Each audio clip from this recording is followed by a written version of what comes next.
Joel Selwood's conduct on the weekend drew 2 fines from the MRO and it's drawn broad criticism across the football world. Today, Chris Scott was at his combative best as he came to the cause of his captain.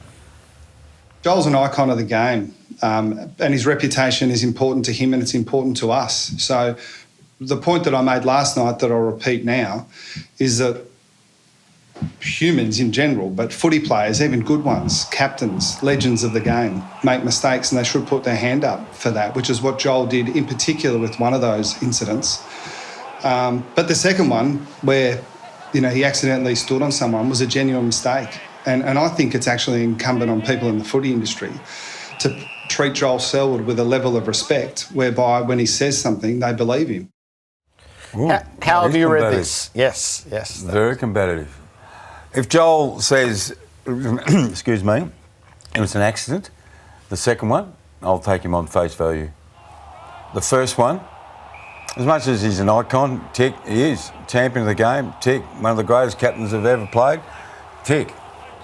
His hand is unnecessarily in the face of a player who's lying on the ground, who A, is not expecting that contact to the face, and B, can hardly defend himself.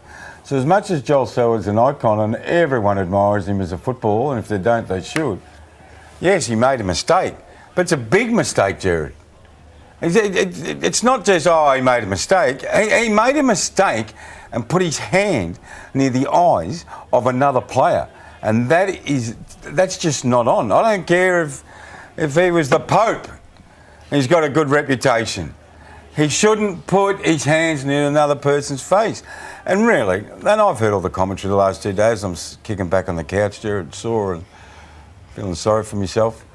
I agree that Joel Selwood should have been suspended for a week for what he did for the face. This category of action, which we have debated during last year, that has come back as fines, you believe that it should be moved to suspension? Yeah, I did. And I to be honest, I haven't spoken to you about this, of course, but you called him a dud act. Dud act. I think it's worse than dud acts. I really do. They're I can't think of the word right now, but they're worse than dud acts. And yes, he's a competitor, we know all that, but there's heaps of competitors playing this game.